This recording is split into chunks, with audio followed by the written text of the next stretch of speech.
Boa noite, sejam todos bem-vindos ao podcast Palavras Projetadas. Quem vos fala é Tanilson Simões, host aqui do programa. E hoje estamos de volta, temos um programa super especial. Para quem nos ouve através da Platina FM 96.8, a toda a nossa audiência, muito boa noite, espero que esteja tudo bem do vosso lado, que a semana tenha começado bem, que as coisas também estejam a correr conforme a vontade de Deus e claramente também a vossa vontade. Hoje eu vou já daqui a pouco apresentar, falar de nossas convidadas e por aí fora, mas antes de mais tenho que vos dizer que hoje temos um programa especial. Como vocês sabem, de tempo em tempo, aqui um oferecimento da Psicologia Verde, que é uma organização não governamental que trabalha com educação ambiental. A Psicologia Verde traz convidados e também o co-host é alterado em função disso. Que no caso, quem está a me acompanhar hoje para o programa é o Hiroshi Gonçalves, que no caso é o diretor da Psicologia Verde. Hiroshi, boa noite. Boa noite, boa noite. Epá, quando se fala de coisas especiais, estou sempre presente. Muito obrigado. Quando se fala de coisas especiais, você está sempre presente. Ele é uma pessoa que gosta de se sentir especial, já notei isso. Mas claro, você é um ser especial, não te preocupes que és um ser especial. Obrigado. É um prazer estar novamente aqui nessa atmosfera. Boa. Para nós também é um grande prazer. E obviamente o Hiroshi não veio sozinho, ele trouxe convidadas de peso. Mas fiquem calmos, respirem. Está a nos ouvir, quem calma, vocês vão saber quem são as nossas convidadas. Aqueles que nos acompanham através do Instagram, Facebook, nas nossas redes sociais, já sabem, obviamente, quem são as nossas convidadas, já sabem que são convidadas de peso, que assim, hoje vamos ter um programa super. Eu não podia avançar com o programa sem falar dos nossos patrocinadores. Tudo isso só está a ser possível justamente por conta dos nossos patrocinadores. Tenho que falar aqui da Academia 3, que é um centro de formação técnica que também apoia aqui o podcast, faz ofertas para a nossa audiência. Atenção, esse é o único programa que dá prendas para a audiência. Enquanto uns pedem, nós oferecemos para a audiência. Então, a Academia 3, como uma instituição de ensino, ela oferece bolsas de estudos, materiais de apoio, paga mensalidades de universidade, por aí fora. E vocês sabem que para concorrer a estes prémios é só ir no perfil do Palavras Projetadas no Instagram, ver lá o post está fixado, para poder também ver todo o passo a passo para ter acesso aos prémios. Para além da Academia 3, também temos a ProReal, como é incorporadora imobiliária, que também é aqui nosso patrocinador, também dá oferecimento, prêmios, consultoria, e a Arquitetura 3, que é um escritório de arquitetura e urbanismo. Então, o programa só é possível justamente aos nossos patrocinadores. Então, sem mais delongas, para nós avançarmos e falarmos, conversarmos, temos aqui um programa que vai ser muito bom e claramente que a nossa audiência vai aprender muito hoje. Eu também estou aqui hoje pronto para aprender e ouvir das nossas convidadas e também aqui do Hiroshi, que está a fazer o papel de co-host hoje do programa. O tema de hoje é como construir uma carreira em SG em Angola. Já vamos saber o que é isso. Muita gente não conhece esse termo SG, outras pessoas já conhecem. Mas para quem não conhece, não se preocupem que hoje vamos ser todos esclarecidos. Hiroshi, está tudo bem, certo? Epá, está tudo bem, apesar de um nervosismo Não fica nervoso. pelas entidades aqui presentes. Ok, eu também estou nervoso. Exato. Se for por isso, entendo. Sinto aqui o faz peso. sentido. Não, faz sentido. Exatamente. Não tem como ser o contrário. Faz sentido. Eu estou nervoso, eu nunca fiquei assim tão nervoso como estou hoje, sinceramente. Imagina eu. Mas como você é que trouxe. Vou aguentar o meu babulo. Exatamente. Exatamente. E como é cultura aqui no programa, eu queria que o Hiroshi fizesse rapidamente, assim, em forma de resumo. Eu sei que o currículo das nossas convidadas é pesado, o histórico é muito grande, mas, assim, rapidamente, queria que apresentasse as nossas convidadas e lesse a biografia. Mas antes de ler a biografia, se calhar é melhor dar primeiro uma boa noite, né? Vamos lá ver. Acho que sim. Dá uma boa noite. Tirar o nervosismo também, eu estou aqui a sentir, sim. Exatamente. As pessoas também querem ouvir as vozes das nossas convidadas lá em casa, né? Então, boa noite, Carmen Barros. Seja bem-vindo ao Palavras Projetadas. Olá, boa noite. Obrigada pelo convite. Nós é que agradecemos por ter vindo. Boa noite, Leandra Batista. Seja bem-vinda ao Palavras Projetadas. Boa noite, obrigada pelo convite e obrigada a todos que nos ouvem. Boa. Já viram, né? Pronto, já. Só pela voz já sentiram. Pelos nomes. Só pelos nomes. Exato. Bem, vamos começar aqui com a Carmen, não é? Ou melhor, a engenheira Carmen. Ela que é formada em engenharia ambiental com 5 anos de experiência. Trabalhou em empresas mineiras onde coordenou projetos de sustentabilidade. Ela também foi diretora de saneamento e ambiente na província da Huila, onde também trabalhou com implementação de projetos de sustentabilidade, projetos ligados a projetos comunitários, no caso. Ela também foi representante da juventude angolana, atenção, a nível mundial, na ELCOI, no caso na COP. No caso na COP. Não, tenho saudades da ELCOI. Estava aqui já a viajar. Ok. No caso na COP 2028. E também foi representante numa das empresas em que trabalhou. Ela foi representar a empresa a nível das Nações Unidas para debater temas ligados à economia circular. E Leandro Batista, sou suspeito, se calhar, para falar sobre, mas há muita coisa para falar sobre. Ela que é gestora de projetos e diretora-geral, fundadora da BS Global Impact. Estou certo até aqui, né? Obrigado. Pode sim. Ela que também tornou-se na mais jovem, atenção, com 23 anos, e por isso ela está aqui presente, para nos explicar como construir uma carreira dessa. Com 23 anos, né, tornou-se a jurada dos prémios Tigra, Nova Garra, foi a primeira na categoria Ambiente, e até então, desde que começou a premiação até agora está lá, ou seja, não há ninguém mais competente para estar lá nesse lugar. Exatamente. A ABS, que é a empresa que a Leandra lidera e fundou, está sediada em vários países.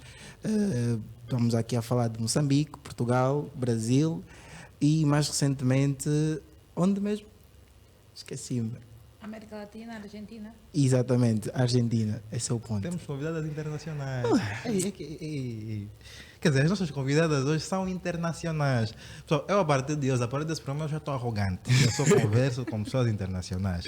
Aqui a régua do programa subiu dos convidados. Eu nem terminei. A partir de agora, só convidados internacionais.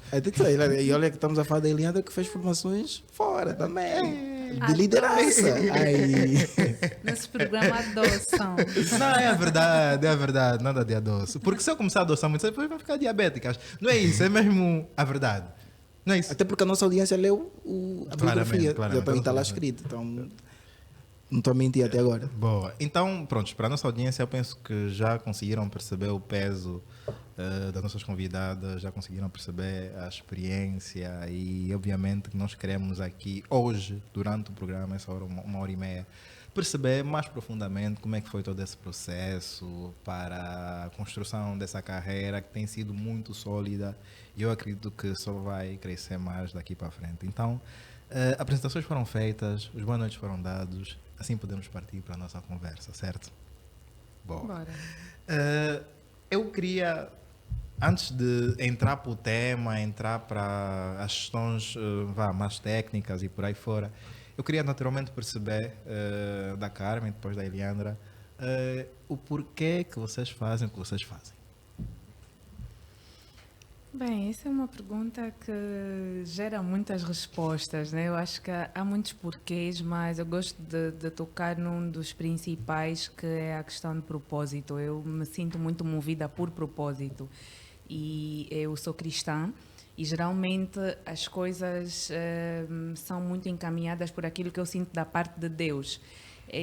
Eu escolhi engenharia ambiental muito sozinha nessa caminhada. Digo sempre que eu não tive apoio de ninguém, porque estava todo mundo na altura. Mas vais fazer engenharia ambiental, vais trabalhar aonde? Era um mercado muito fechado a nível da Angola.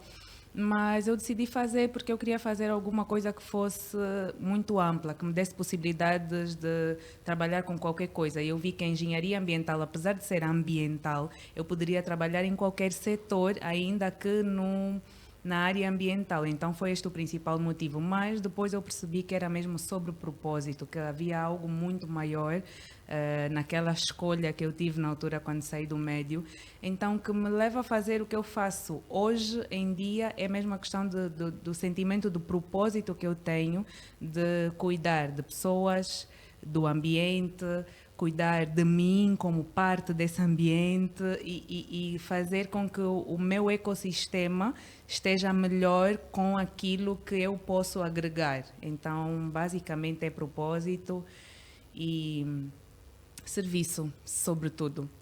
Boa. Leandra. Bem, uma pergunta desafiante. Eu acredito que não vou por aquela premissa, faço das tuas palavras as minhas, não vou por aí, mas é um bocadinho disto. O senso de comunidade, acima de tudo, acredito que o meu histórico familiar, não digo só académico ou profissional, mas familiar, devido a uma família de pessoas muito trabalhadoras, muito trabalhadoras. Os meus pais até hoje têm a mesma rotina, 4, 5 da manhã a trabalhar. O senso de comunidade, eu cresci no meio de todas as crianças do bairro, mais as plantas e os animais, patos, gatos, cães, tudo isso. Cresci todo neste meio e eu acho que acabou por trazer-me uma perspectiva muito de acolhimento e colaboração. E ao longo da minha jornada, num momento desafiante de saúde, eu encontrei um certo propósito no voluntariado e daí do voluntariado eu senti que teve uma virada de chave através da educação, através do trabalho. Então acho que é um bocadinho desse senso de comunidade e por eu ter encontrado aquele ponto, aquela virada de chave que eu sempre sentia que tinha essa dedicação aos estudos, tinha essa dedicação ao trabalho, mas não era exatamente isto. E depois olhar para aquilo que são os desafios que nós temos no nosso mercado.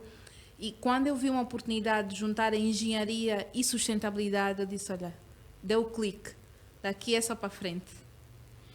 Boa, interessante e no final do dia eu consigo perceber pelas respostas que é muito por servir. É a questão de estar efetivamente aberta para servir outras pessoas e é aquilo que tem aquela máxima, né?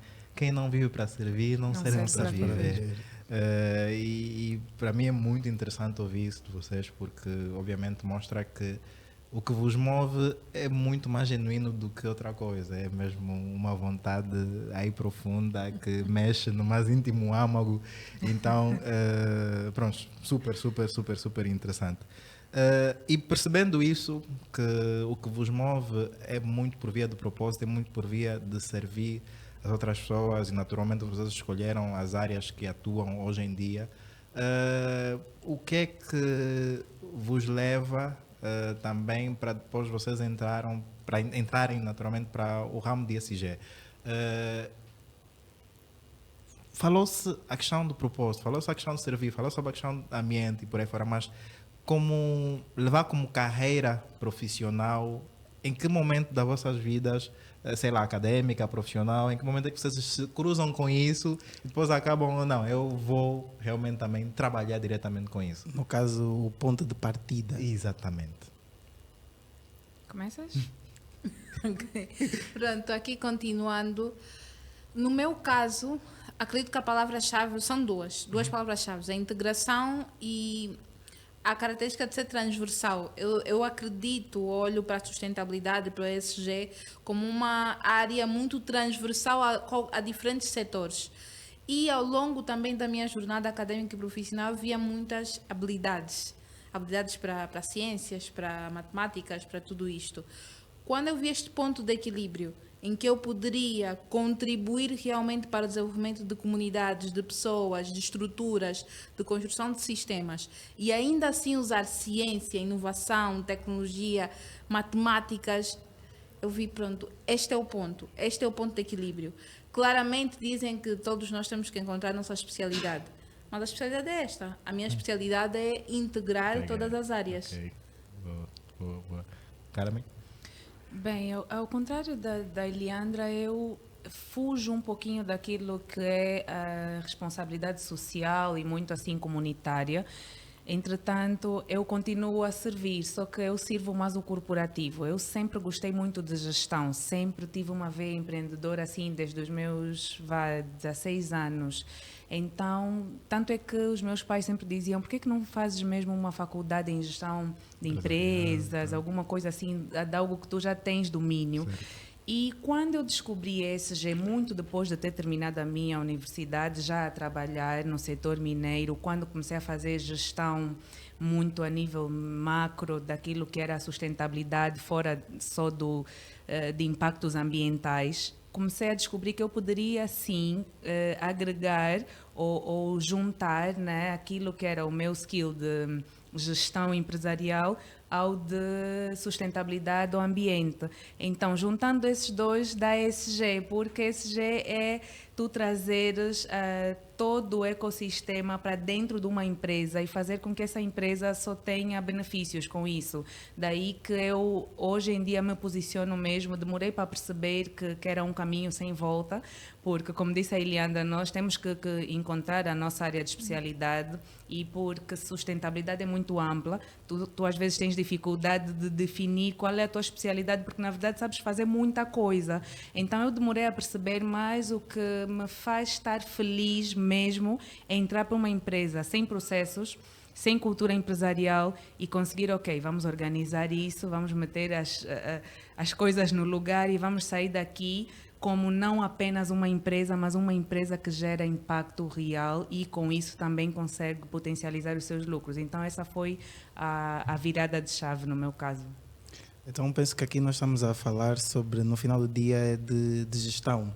E é interessante que temos aqui dois pontos de vista completamente diferentes, mas que no final do dia convergem e a colaborar naquilo que se disse, né, que a ESG é realmente transversal.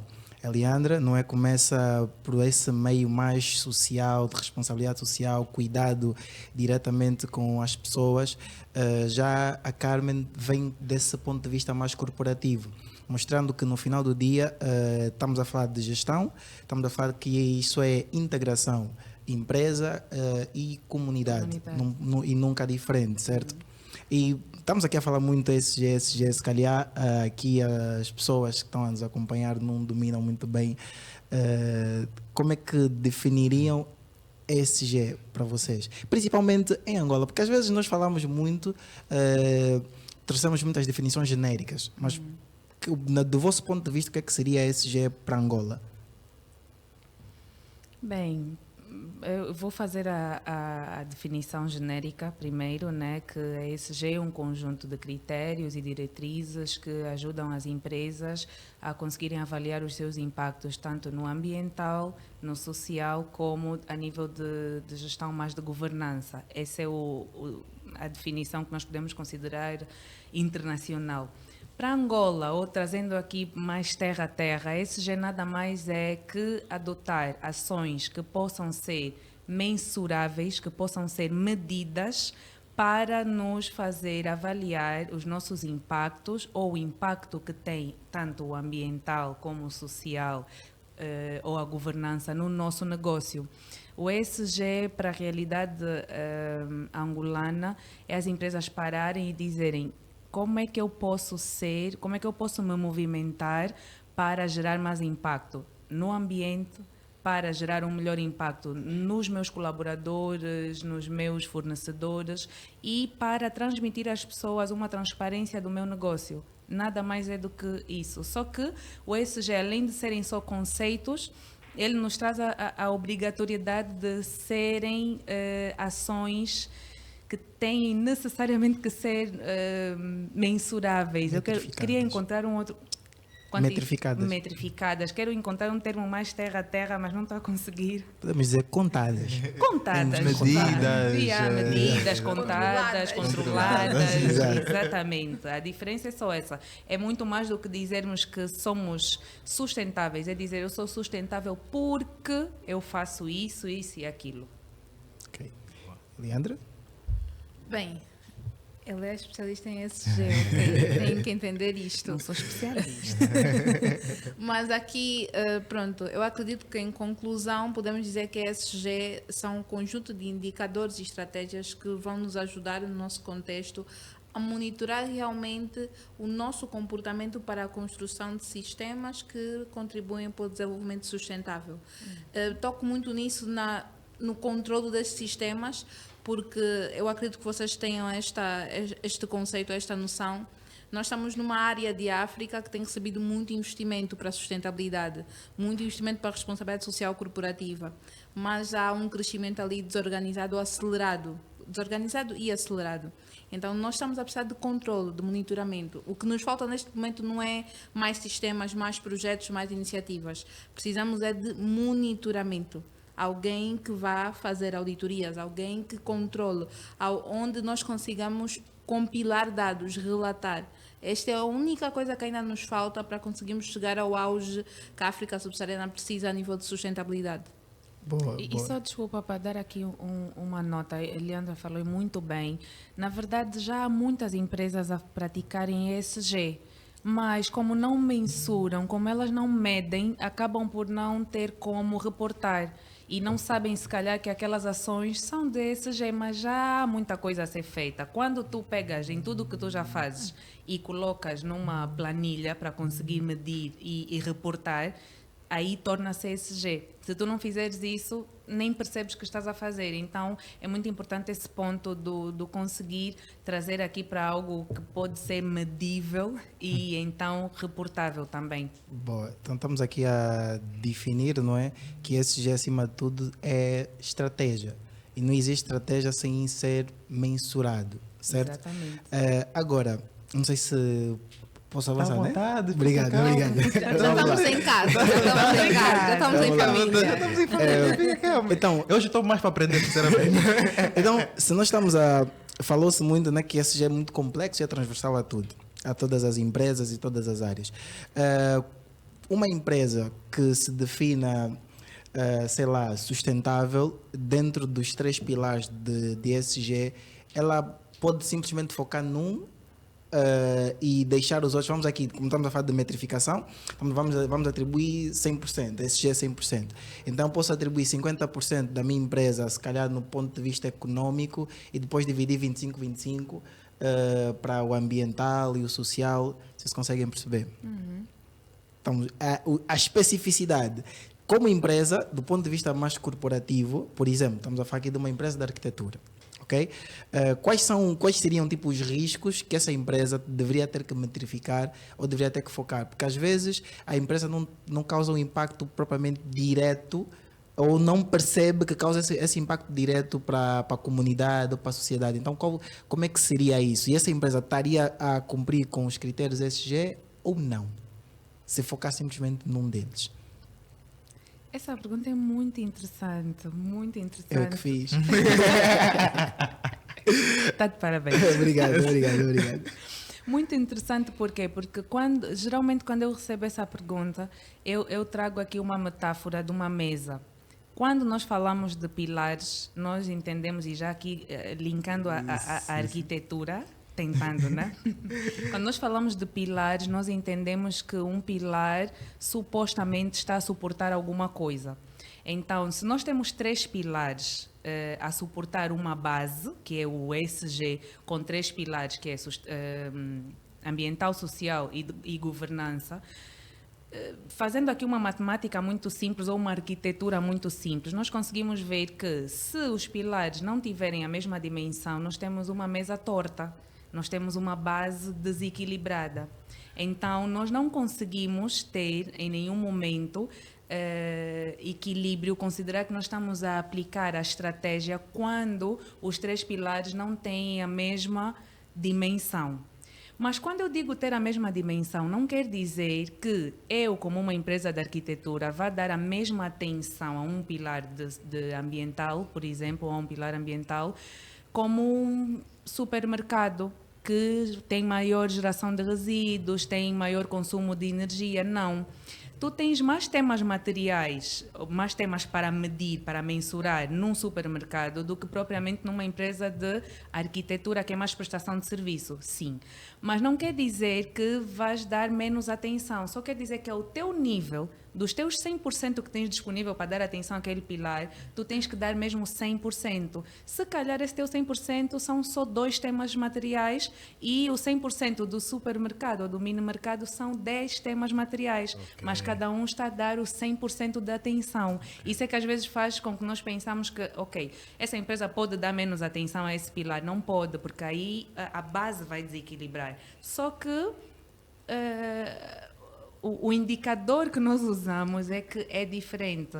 Então, respondendo assim, de forma geral, não dá para não dar atenção aos 3, porque não vamos conseguir implementar a estratégia. Ok. Tens alguma coisa a acrescentar, Leandro? Ou posso fazer uma pergunta específica para ti? Não. Fica depois na prova. Não. Eu acredito que, pegando totalmente o contexto, e eu gostei muito da explicação da mesa. Eu sou Sim. má com metáforas e piadas. Eu sou ótima como tá. Tudo para mim tem que ter exemplo. Eu sou muito má, então, mas eu gostei. Eu gosto dessa criatividade que as pessoas têm. O que eu traria é a sustentabilidade é um processo contínuo. Esse é o que nós falamos muito. Vou fazer sustentabilidade, vou promover o desenvolvimento sustentável. Ok? É um processo contínuo, Sim. é a longo prazo. Não é agora fiz e este ano, pronto, e só ganhei o meu prêmio de empresa mais sustentável. E daqui para frente, já não preciso fazer mais nada. Yeah. Então, puxa muito daquilo que a Carmen disse, que é essa integração, esse equilíbrio que tem que ser feito. E eu até puxaria um pouco do vocês estiveram a falar da responsabilidade social corporativa. Corrigir, eu não sou especialista em responsabilidade social corporativa, eu sou em gestão de projetos de inovação social. A base da inovação social para projetos autossuficientes é termos a responsabilidade social corporativa, o investimento em financiamentos verdes, a economia colaborativa e a sustentabilidade como base transversal, tendo em conta o pilar econômico, social e ambiental. E é a mesma coisa para empresas. Quando nós falamos desse equilíbrio ESG, as empresas têm que olhar não só para os três critérios, posso dizer assim, mas também olhar para um movimento à volta dos mesmos. Eu posso ter um plano de responsabilidade social corporativa e de alguma forma estou a construir meu sistema ESG. Eu posso estar a promover sustentabilidade, um dos 3 pilares, e também estar ali a contribuir para o ESG. Eu posso estar a criar uma cultura organizacional forte e a contribuir para o ESG. Então é um movimento à volta. Isso é que muitas vezes nós não compreendemos. Criamos um planinho bonito, 2026 vou fazer XXX, cumpri, fechei o ano, lancei o relatório e terminou por aqui. Então, esta falta de integração e deste movimento é que tem também prejudicado muito o nosso conceito à volta do ESG, ou em volta do ESG. Boa. Essa complexibilidade, às vezes, e por isso é que eu fiz essa pergunta, porque no momento, e tem vezes que nós na Psicologia Verde fizemos formação e trabalhamos muito com gestores ambientais, estudantes, não é? Então, às vezes eles têm essas questões. Quando é que uma empresa efetivamente está a cumprir com critérios ESG, quando é que não? E há confusão entre o que é responsabilidade social, a ação social, aquilo que a empresa está a demonstrar que está a fazer, e o que a empresa não está a demonstrar que está a fazer quer dizer que não é propriamente sustentável ou que não está atrelada ao ESG. Então, fazê-los perceber que no final do dia tudo sobre estratégia e também, não é? Falando do ponto de vista de visão que a Carmen traz aqui para nós, quando estamos a falar de empresa, não podemos esquecer que estamos a falar de um negócio. Então, corre um risco, e temos aqui um empresário que pode falar sobre isso, quando... Essa pergunta é para si. Boa. Uma surpresa, vamos lá.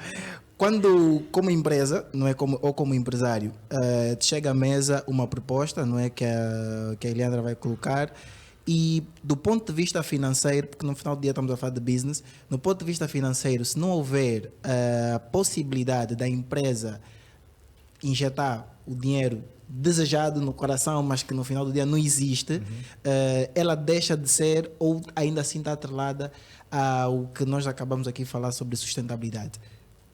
Do ponto de vista financeiro. Exatamente. Se eu não consigo naturalmente fazer o investimento direto, tamanho ao problema que eu tenho que resolver, Exatamente. Se deixa de ser ou não. Exato. Não, eu penso que não deixa de ser efetivamente. O que acontece é que quando uma companhia, empresa, eu tenho a minha empresa, naturalmente no início do ano ou no final do semestre do ano anterior, eu faço o plano estratégico e o plano tático do ano a seguir. E tem os orçamentos que são aprovados. Eu vou ter o orçamento aprovado para aquele efeito, para aquele efeito, para aquele efeito.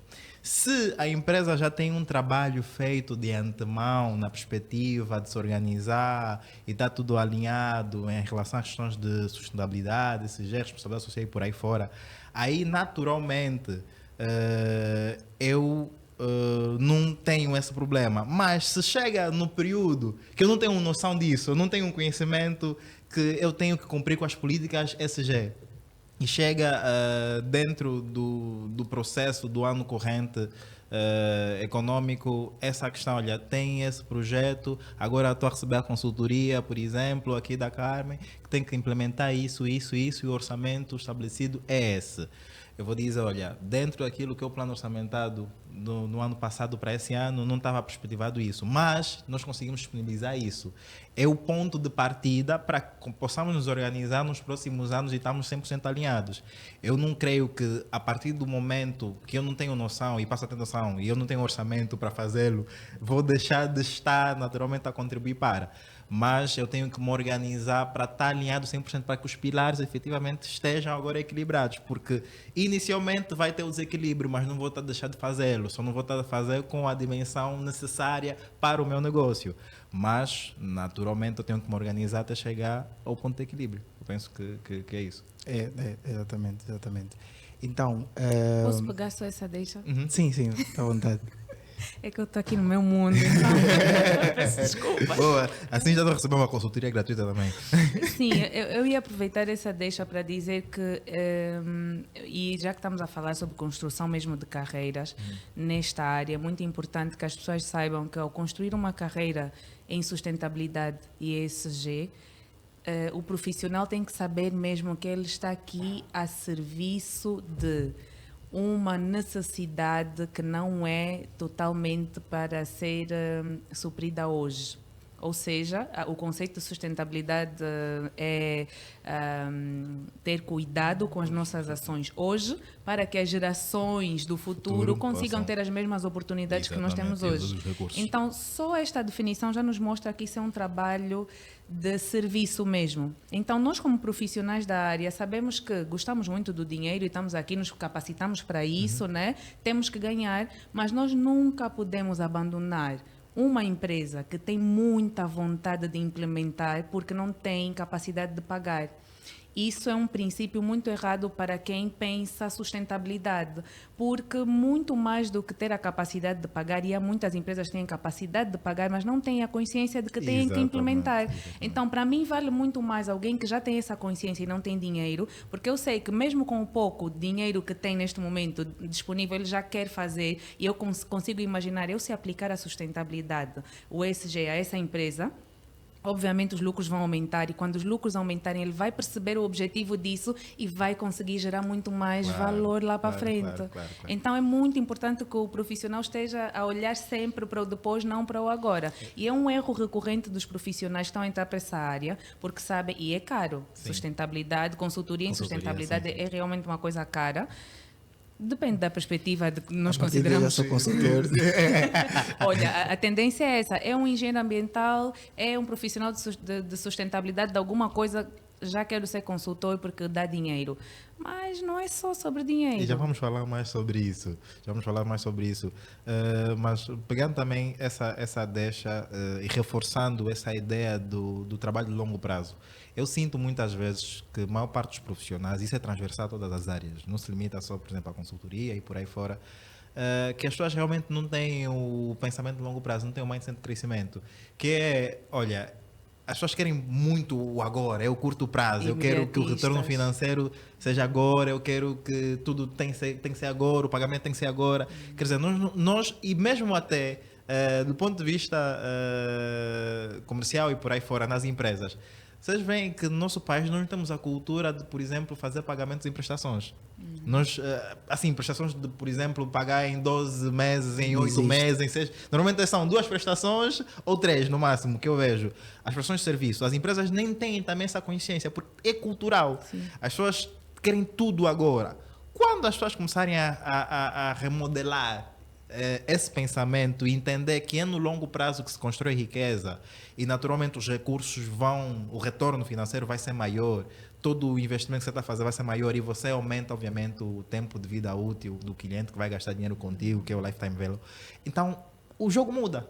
E eu sinto que as pessoas estão muito no imediatismo, não quero agora, no dinheiro tem que pagar já agora, tem que ser agora, porque senão não vou avançar contigo, e ok, é complicado, e obviamente isso mata muitas carreiras, depois as pessoas começam a falar, não estou conseguindo o cliente, que não sei quantos, que está difícil, que me formei, que blá blá blá, e não entendem que às vezes está na base dessas decisões que eu considero serem erradas. Exato, exato. Mas agora eu estou a ver, a Eliandra está muito calada, né? Eu Então, já sabia. e eu como gosto muito de incomodar. E estamos aqui a falar mesmo sobre isso, sobre essa possibilidade. E a Eliandra está na BS e deve ter muitos clientes ligados a isso, até porque não tem como, porque a nossa empresa, a nossa base é muito composta por pequenas e médias empresas. É possível para essas pequenas e médias empresas serem ESG corretamente, vamos assim dizer, conseguirem aplicar o ESG às pequenas e médias empresas? É possível, sim. O corretamente, vamos pôr umas vírgulas altas, mas é possível, sim. Eu acredito pela jornada que nós estamos a seguir enquanto empreendedores, enquanto empresários, micro e médias empresas em Angola, sim, é possível. Cada vez mais nós temos pessoas devidamente capacitadas, cada vez mais nós temos, sim, a vontade. Temos também, por mais jovens que sejamos, temos jovens, sim, a angariar muita experiência antes até do suposto tempo. O grande problema é o monitoramento. O planeamento e o monitoramento. Eu ainda falei disto no evento que nós tivemos, no período da manhã. Nós temos medo de planos cá no nosso país. Nós temos medo de documento, nós temos medo de processo. Porque nos compromete. Exatamente. Sim, nós temos muito medo. Nós, aqui, se vocês conseguirem, vocês vão vendo na engenharia, na arquitetura, nas nossas cabeças o trabalho é em campo. Exatamente. O trabalho é feito em campo. Senão és carneiro, né? De gestão, de economia, supostamente os carneiros. Mas não. Hoje, e até com a maturidade profissional, consigo perceber, agora também estando nessa área, a integração daquilo que é um bom planeamento, depois com um bom monitoramento, é a chave do sucesso. Mas nos falta isto. Então, sim, sim é possível, mas enquanto nós tivermos medo de monitorar, planear e comunicar, vamos continuar a não conseguir fazer a implementação corretamente. Essa parte da comunicação é importante. Comunicar para mobilizar e impactar. Nós ainda temos também este déficit de comunicação, de partilha. A troca, por exemplo, entre eu, Ilianda e a Carmen, ainda dando um exemplo, muitas vezes é difícil no nosso mercado. A troca entre uma pessoa que está a fazer gestão de projetos com uma outra engenheira e com mais uma associação é muito difícil ainda. Essa troca, como não acontece, então não há recolha de informações e dados, não há filtro, não há plataformas, não há sistemas montados, então cada um faz como pode. Se na minha cabeça eu achar que fazer uma ação social é ESG, então estou a fazer, eu sozinha já me dou o cheque. Estou a fazer muito bem. Então este é o grande problema, ou o grande desafio. Então nós estamos aqui a falar que é um mercado a crescer, não é? Que esses novos líderes e esses novos gestores ambientais podem efetivamente atacar, porque às vezes a pessoa pensa, eu quero ser consultor em ESG ou consultor ambiental, mas já está a focar numa Sonangol da vida, numa Total da vida, já está a focar no setor mineiro e esquece, por exemplo, que existe o setor da arquitetura, existe o setor de construção civil, existem vários outros setores, até escolas de educação, é possível, penso que é possível implementar consultoria ambiental nas escolas, mas o foco sempre é nesses grandes nessas grandes As empresas. economias grandes, né? Exatamente, por conta disso, por terem maior retorno. E aquilo que o arquiteto aqui trouxe é muito importante, de termos o pensamento de longo prazo. Porque é de pequeno mesmo que nós vamos crescendo. O processo existe, não é só uma capa. Trabalhar com essas pequenas empresas nos ajuda, porque essa dificuldade de medirmos ou tirar dados, se nós começarmos desde pequeno e começar a fazer esses relatos, nós temos informações. Está agora acontecendo, não é? Que é a semana de sustentabilidade que o INAPEM está a promover, que é uma boa ação, que é para exatamente para essas empresas desenvolverem esse conhecimento e esse conceito, que penso que é muito importante. Uma questão, se calhar, que é: o que é que vocês definem como projeto sustentável? O que é que vocês definem como projeto sustentável? Por que eu faço essa pergunta? Uma vez eu estive num evento, estava assim numa conversa, e teve uma pergunta que surgiu que era sobre se preferes trabalhar numa empresa e ser bem remunerado ou ser voluntário num projeto sustentável. Estava lá eu, como diretor da Psicologia Verde, e eu levantei que eu preferia trabalhar numa empresa bem remunerada do que trabalhar num projeto voluntário, num projeto efetivamente sustentável, porque eu tenho o meu conceito do que é sustentável. Então, eu quero saber de vocês que trabalham bem nisso, de forma direta até e corporativa, o que é um projeto sustentável? projeto sustentável é um projeto que é economicamente viável, socialmente execuível, talvez, vou assim dizer, ou funcional e ambientalmente correto. Então, quando nós falamos que um projeto é sustentável, entendo que as pessoas levam logo a um voluntariado que não gera nenhum tipo de dinheiro, mas um projeto sustentável que não tem dinheiro não é sustentável, na verdade. Então, sustentável, um projeto sustentável é algo que consiga se sustentar a todos os níveis. Socialmente está bem posicionado, ambientalmente tem um impacto correto e também economicamente.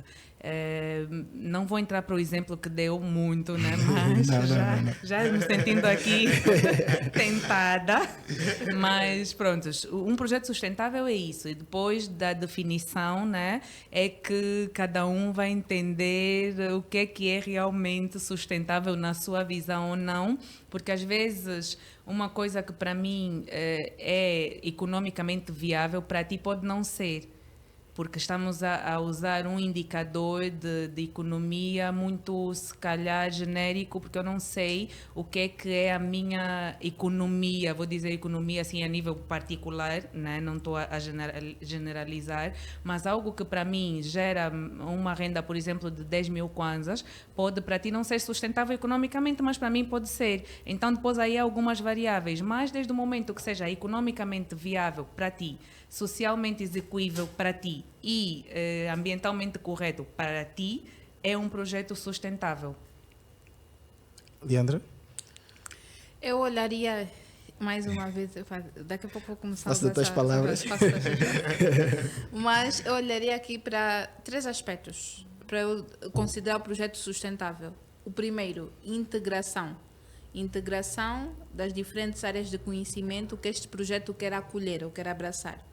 Então, por isso é que a Carmen estava aqui a dizer que é para ti, é para os que estão envolvidos, todas as partes interessadas. Então, essa integração de diferentes áreas de conhecimento para atingir um resultado final, aquele teu objetivo principal, e que possa ter um custo-benefício viável. Este custo-benefício é a equação que todos nós sabemos da economia. Maximização de lucros e minimização de custos, que é este equilíbrio. Então, falo muito da autossuficiência em volta desses aspectos que eu tive aqui a indicar. Nós falamos muito de projeto sustentável e, claramente, a base é sustentabilidade social, econômica e ambiental. Mas é preciso olhar agora da base, que é muito do que nós fazemos na BS, que é entender a viabilidade do projeto. E para eu entender a viabilidade do projeto, eu preciso de olhar para o custo-benefício. O custo, maximização de lucros, minimização de custos e benefício. Até que ponto eu consigo alcançar o meu objetivo final e, de alguma forma, promover as condições necessárias para o público que eu quero, de alguma forma, beneficiar. Então, sim, de forma resumida, o que nós estamos aqui a definir é que o projeto sustentável é aquele que economicamente tem viabilidade, certo?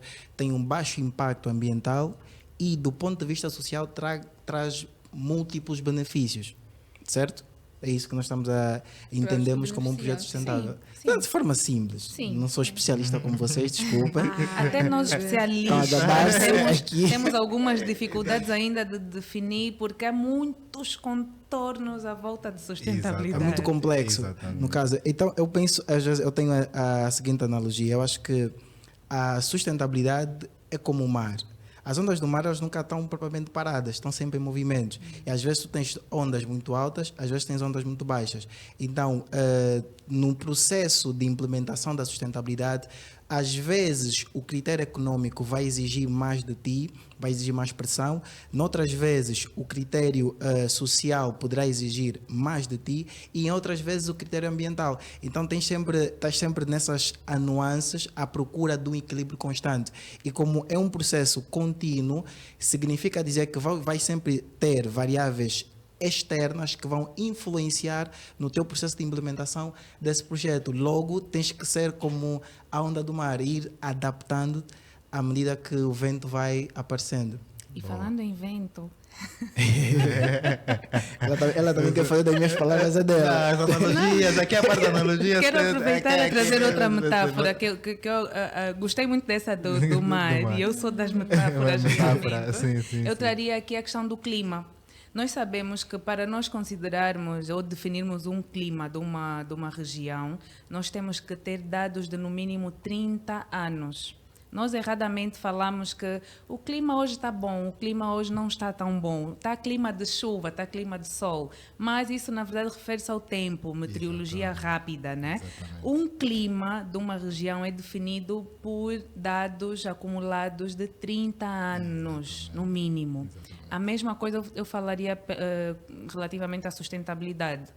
Dentro desse período em que nós estamos a definir o clima de uma zona, vamos ter períodos de muitas chuvas, vamos ter períodos de muito sol ou de muita seca, vamos ter variadíssimos tipos de períodos, um ano que choveu mais que o outro, mas em 30 anos nós depois vamos conseguir ver o que é que mais Predomina. aconteceu, o que é que mais predominou para dizermos se é um clima A, B, C ou D. Exatamente. Sustentabilidade também é assim. Nós não conseguimos em um ano, como disse a Eliandra muito bem, não é uma coisa que epa, fiz sustentabilidade, está aqui o relatório, sou sustentável. Não. Há um tempo, não conseguiria agora dizer qual é o tempo, né? Mas temos que ter essa noção de que uma empresa não se torna sustentável da noite para o dia. É um período que ela leva a ter altos e baixos para depois definir, ok, essa empresa é sustentável, mesmo que tenha acontecido muitos erros ao longo desse percurso, não tinha processos para a gestão de resíduos, mas já fazia a inclusão de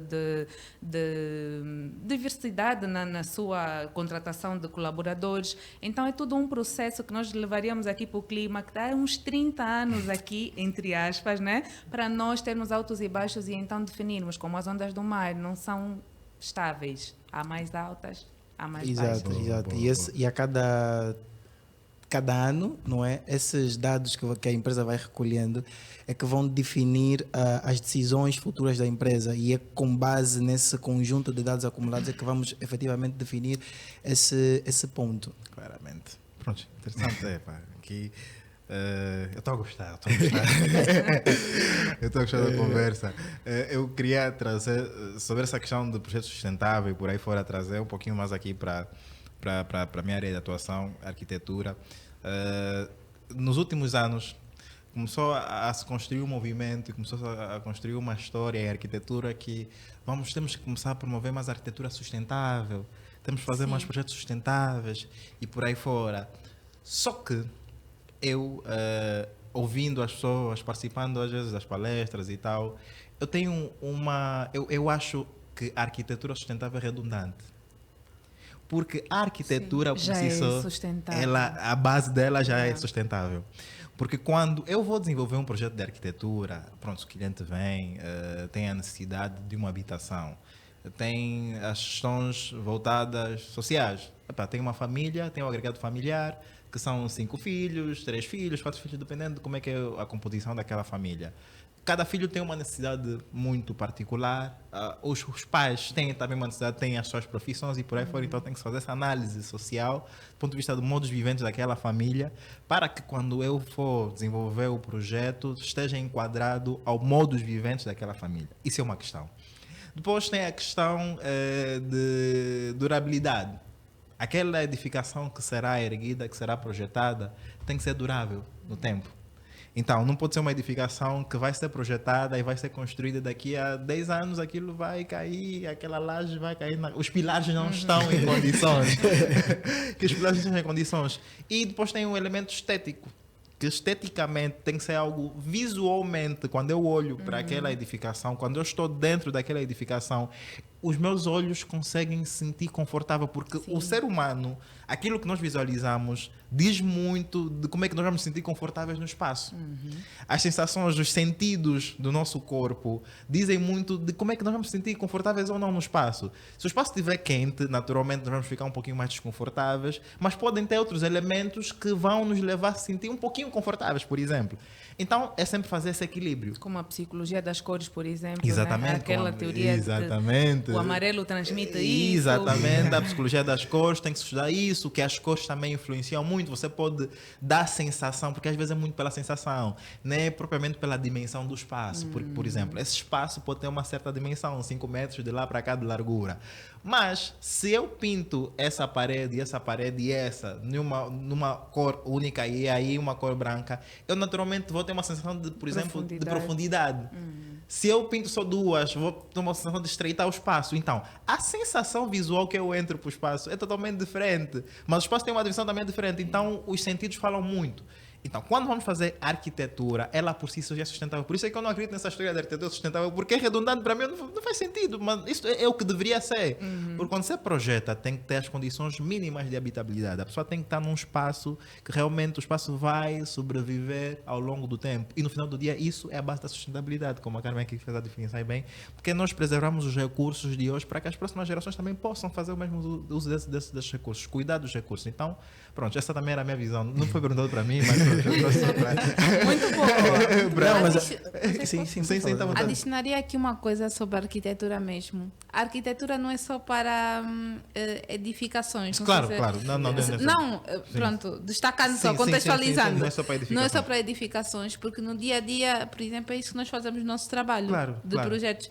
A arquitetura dos processos para otimizar os nossos sistemas e conseguir criar os projetos mais eficientes a nível de sustentabilidade é realmente a chave. E é o que nos falta muito no planeamento, é eu conseguir construir um escopo do meu projeto, montar um esqueleto e começar a montar a arquitetura de todos os processos. Agora eu começo por aqui, agora eu vou para ali, agora eu vou desenvolver isto. E isto é o que nos falta muito, é conseguir pegar nossas ideias, depois transformar aquilo em processos e depois conseguir arquitetar, projetar a longo prazo. É porque a arquitetura ela antecede, ou o projeto ela antecede o processo de edificação, de construção.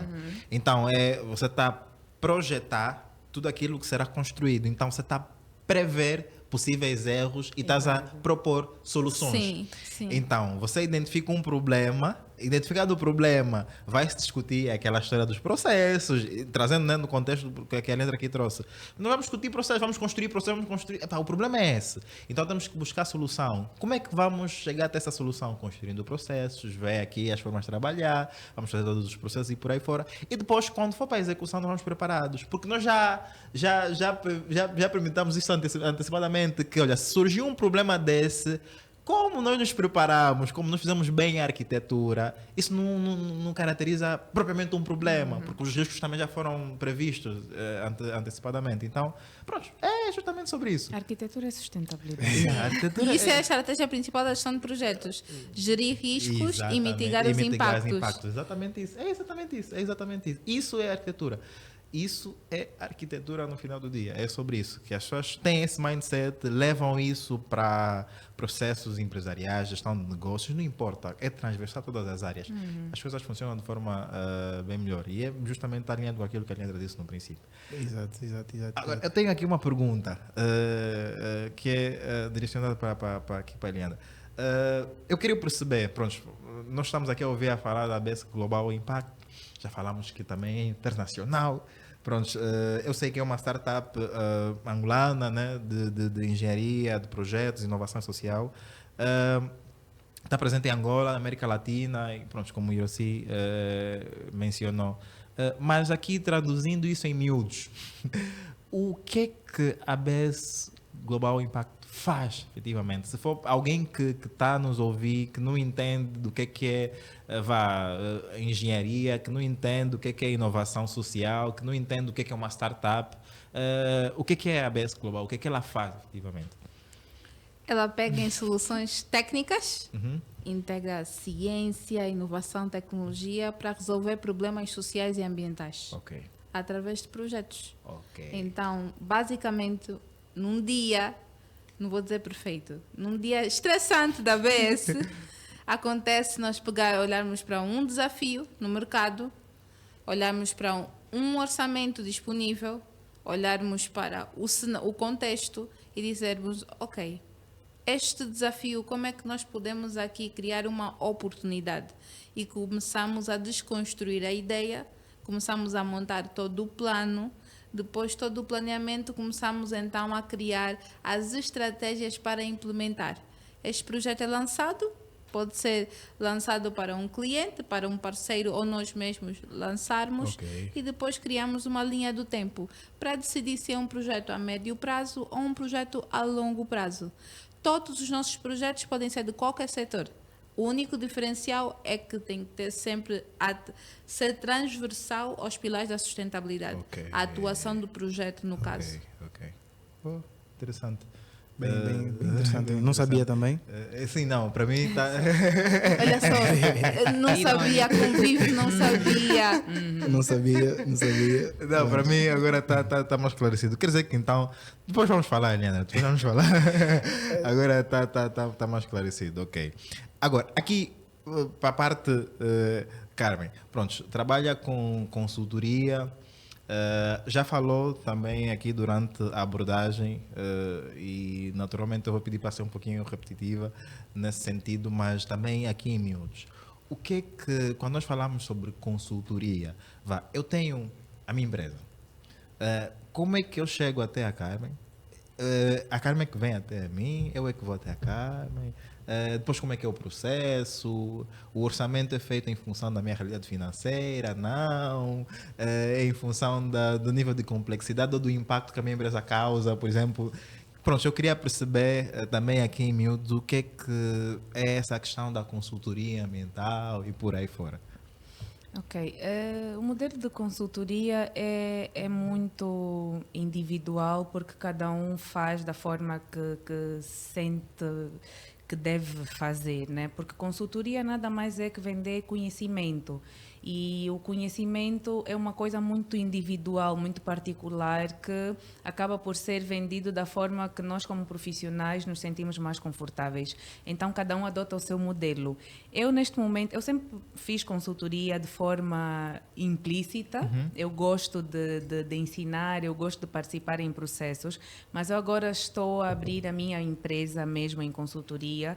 A minha empresa chama-se Impactos. E o slogan da empresa é Pactos que geram impacto. Então, o meu modelo de consultoria é pegar a Eliandra, que trabalha com gestão de projetos, pegar o Hiroshi, que trabalha com educação ambiental, e dizer como é que a Eliandra e o Hiroshi podem, são pactos, né? Podem criar aqui sinergias para gerar um impacto real.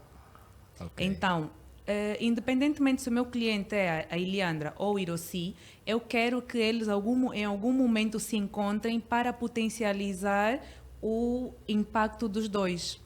E eles entram automaticamente para a minha base de dados. Amanhã, quando eu for fazer uma consultoria numa Unitel, eu já digo, ok, Unitel, estou a fazer essa consultoria, mas eu tenho parceiros que trabalham já com A, B, C e D.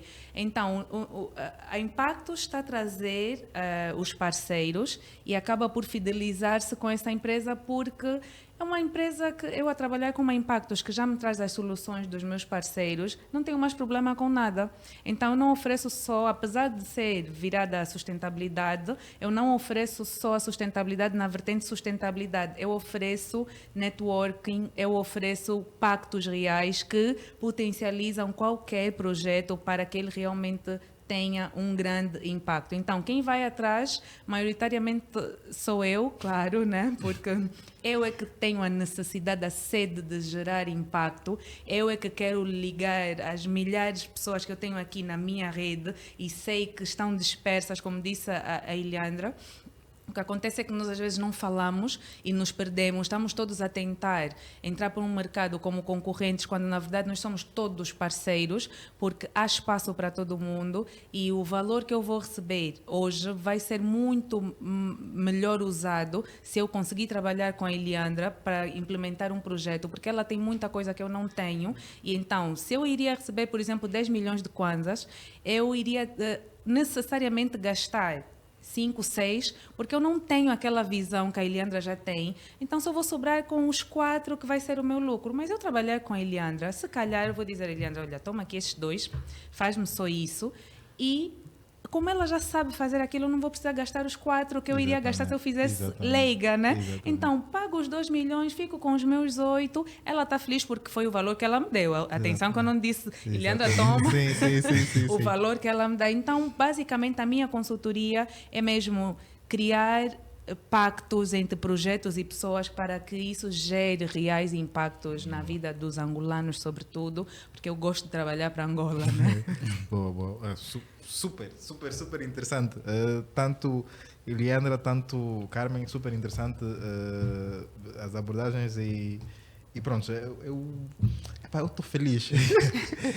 Eu penso que faltou responder a uma questão, se calhar, e penso que talvez seja a principal, é o que é que vocês sugerem, poderiam dizer, formações, caminhos que para alguém que quer efetivamente entrar e começar a trabalhar com sustentabilidade, construir a carreira de sustentabilidade?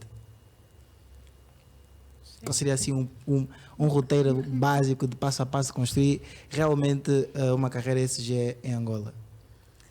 Olha, eu não começaria pelas certificações e formações de forma muito, vamos dizer, prioritária. E, por favor, aqui estão a gostar de trocar o discurso. Não é para não estudarem, não é para não estudarem. Continuem a estudar. Sim. Mas para uma área como a sustentabilidade, e vamos supor, pronto, a Carmen vem da engenharia ambiental. A primeira coisa que eu diria é: vai fazer estudo do campo, vai fazer voluntariado, vai fazer parcerias, vai se envolver nas comunidades, se envolve em palestras, em workshops, em eventos, faz tudo aquilo que mais ninguém está disposto a fazer. Esse foi o meu lema. Eu ia a todo e qualquer lugar, lugares onde eu mesmo hoje lembro, penso, estava um pouco equivocada. Então, faz tudo aquilo que ninguém mais está disposto a fazer. Num mercado como o nosso, África subsaariana, países como Angola, Moçambique, Guiné-Bissau, Cabo Verde, Botsuana, Zimbábue, entre outros, precisam de um melhor entendimento sobre o que as nossas comunidades necessitam realmente. Nós podemos dizer que estamos a trabalhar com empresas, estamos a trabalhar com o governo, mas no fim do dia nós acabamos no mesmo lugar.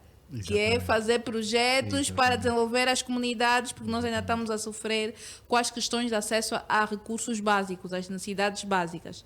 Então, antes de tudo, compreende o que é que está-se a passar. Compreende-te como africano, eu falo no nosso contexto, compreende como angolano, compreende os desafios, saiba contextualizar. Para eu saber contextualizar soluções, eu preciso ter experiência prática. Depois desta fase, aí sim, vais começar com um processo de integração, que é integrar aquilo que foi a experiência prática com a tua área, vamos dizer, de formação, tua área académica em geral, e depois aí consegues ver, não. Dentro daquilo que é o mundo, o universo da sustentabilidade, do ESG, é aqui que eu realmente me destaco. Não vou deixar de trabalhar em diferentes pontos, mas é aqui que eu me destaco. O que nós estamos a precisar é de pessoas mais disruptivas.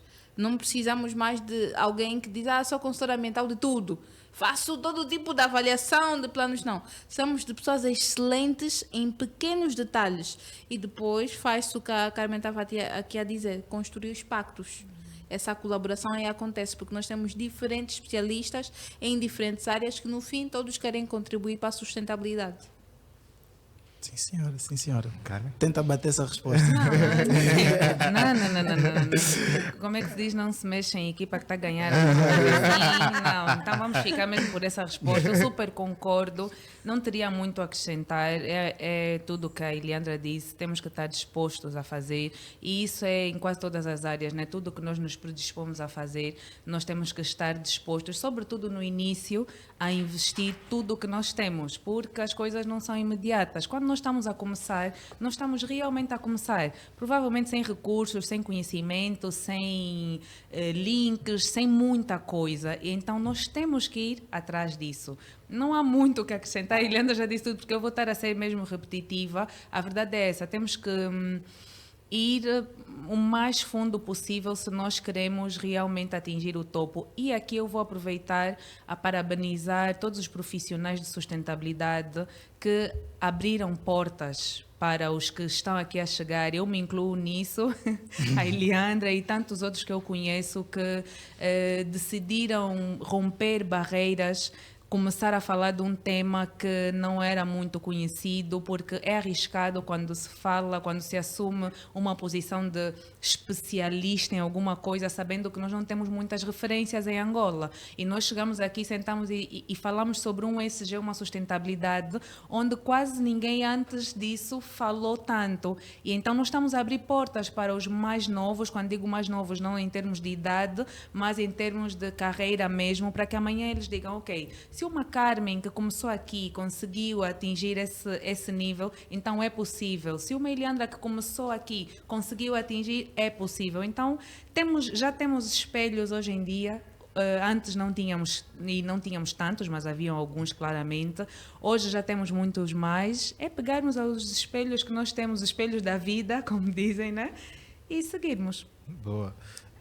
Sim? Só adicionar, a Carmen, eu acredito que é um exemplo prático. Ela trabalhou em projetos mineiros, que são um dos setores mais, se não o setor mais desafiante que nós temos neste momento. Eu não sei se vocês acompanham as conferências do Women in Oil and Gas e sim, Mining, sim. E fala-se todos os anos disso. Exatamente. Que a jornada de uma mulher no setor mineiro não é para qualquer uma. Não é para qualquer uma. Não é só mulheres, pronto, vamos dizer também para homens. É aquele tipo de trabalho que tem pessoas que literalmente desistiram da sua jornada, da sua carreira. Fizeram os 5 anos de engenharia de minas e disseram que não, afinal não é isso que eu quero. Então a Carmen passou por esse desafio, passou por essa jornada, conseguiu agora criar oportunidades para integrar o ESG no setor que ela já trabalhou. Eu acho que esse é que é o diferencial. Eu estive neste setor e depois eu vi uma oportunidade, mas eu já passei por aquela jornada de base. São esses exemplos práticos que nós precisamos passar. Exatamente. E digo também por experiência própria, a nível de trabalhar com mulheres, cada vez mais nós reclamamos que não há trabalho, não há emprego. Mas se soubessem o número de mulheres que nós temos devidamente formadas, de classe média com acesso a tudo, mas que por medo, por falta de orientação, por entenderem que não é o lugar delas, simplesmente abandonam depois do mestrado, doutoramento, abandonam e criam uma outra vida, ou simplesmente dedicam-se à família, não por vontade própria, não por sonho, mas por um medo daqueles. Exatamente. Pronto. Isso é muito forte. Realmente isso é muito forte e faz todo sentido. As pessoas têm que precisar desbravar, têm que se despir dos medos, porque quanto mais você fica parado com medo de arriscar, as coisas nunca acontecem. Eu acredito muito na máxima de começar antes de estar pronto. E está muito alinhado com o que vocês acabaram de dizer, porque às vezes quando você começa, quando estás pronto, quer dizer que você começou tarde. E se você começou tarde, as pessoas começaram primeiro e está a ter resultados maiores do que os teus. E provavelmente já não estás no timing para o efeito, vais ter que encontrar uma outra linha de um começo. Então, eu acredito muito nisso, de começar realmente a estar pronto. E as pessoas não devem ter medo. Você conhece as suas capacidades e é aquela cena, tipo, as pessoas têm muito medo de ser julgada, de dizer, não, estou errado, cometer um erro. E eu sinto isso muitas vezes. Olha, eu sou professor, já fui professor universitário, hoje em dia sou professor na academia privado,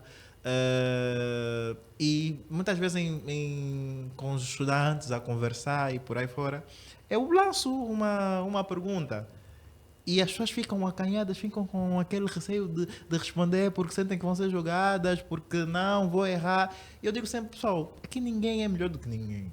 Vocês não têm que ter medo de dar as vossas opiniões. Fale só o facto de você se expor ao erro é uma grande oportunidade do acerto. Exatamente. Porque quanto mais você erra, você vai aprender naturalmente. Quando você vai errar e naturalmente vai ser corrigido, você vai aprender. Então você não vai cometer aquele... O errado é cometer os mesmos erros. Mas desbravar e se disponibilizar para tal, eu acho que faz toda a diferença. Também mais uma outra coisa, eu tenho um conceito de máquina do tempo. Eu falo isso para todos os colaboradores, para todas as pessoas que trabalham comigo diretamente. Tem muito a ver também com essa questão de as pessoas que vieram antes de nós, que já tiveram experiência e que abriram portas, o facto de que você que está a começar está próximo desses eventos, está próximo de pessoas mais experientes, eu acredito na questão de máquina do tempo. Máquina do tempo por quê? Porque como essa pessoa tem mais experiência, já passou por onde eu quero passar, então a pessoa vai me dizer, olha, o caminho que eu passei, que eu percorri é esse. Os erros ou as possíveis barreiras que você vai encontrar são esses. E para contornar essas barreiras, eu usei isso e aquilo. Isso é uma máquina do tempo. Quer dizer, eu estou meio que a ganhar tempo. Sim. Por conta da informação, eu não vou cometer os mesmos erros e eu vou acelerar totalmente o meu resultado. Então, estar perto de pessoas mais experientes faz todo sentido, e participar desse tipo de iniciativas também faz todo sentido, e pessoas que estão a se dispor aos mais novos para poder também entrar para o mercado faz todo sentido. E por conta disso, Leandra, Prêmios Tigra. Meu Deus! Foi uma mudança brusca, assim, todo mundo sentiu. Mas não é totalmente porque está conectado, porque pronto, tu começaste muito jovem, como juro, estás até hoje, já foram muitas edições que aconteceram até então, e obviamente analisas vários jovens, tem um processo aí de seleção até chegar os últimos selecionados depois para a gala de premiação e por aí fora. Eu quero perceber da tua parte, em primeira pessoa, como é que tem sido essa experiência e o que é que tu tens estado a visualizar em termos de projetos, de iniciativas por parte dos jovens, e quais são as dicas que, por exemplo, darias para as pessoas que vão se inscrever para a próxima edição? Pronto, também temos uma audiência muito jovem, estudantil, de pessoas que têm muitos projetos e obviamente que queria interessar ouvir na primeira pessoa os conselhos e as dicas, né? Pronto. Okay. Pronto, primeiro aqui, acho que o primeiro ponto, destacar a jornada com a Refriango, ou com a Tigre em específico. Apesar, quando eu comecei, pronto, uma marca com álcool, e eu mal tenho envolvimento com isto, mas entender a fundo como é que uma empresa do porto que é a Refriango conseguir realmente contribuir para aquilo que é ações sociais, o sistema social, o empoderamento juvenil, ao longo do tempo eu fui entendendo cada vez mais. Sem exagero, para não parecer que estou a bajular, mas eu cresci muito, amadureci profissionalmente muito, mas muito durante essa jornada. E a cada jovem que eu avaliava, é como se eu estivesse a fazer uma autoavaliação e uma autocobrança. Porque eu, todos os anos, quando chegava assim a época de seleção, eu pensava, epa, tenho que trabalhar mais para conseguir ter a credibilidade de sentar para avaliar. Então, como fosse um gato, e todos os anos eu sabia que eu tinha que alcançar determinadas metas. Então, foi um dos pontos, um dos trabalhos que mais contribuiu para a minha jornada, para a minha maturidade. Isso é um ponto. O outro aspecto, a nível de avaliação dos projetos, eu diria que tem dois pontos muito importantes. Um é todos os projetos liderados por mulheres,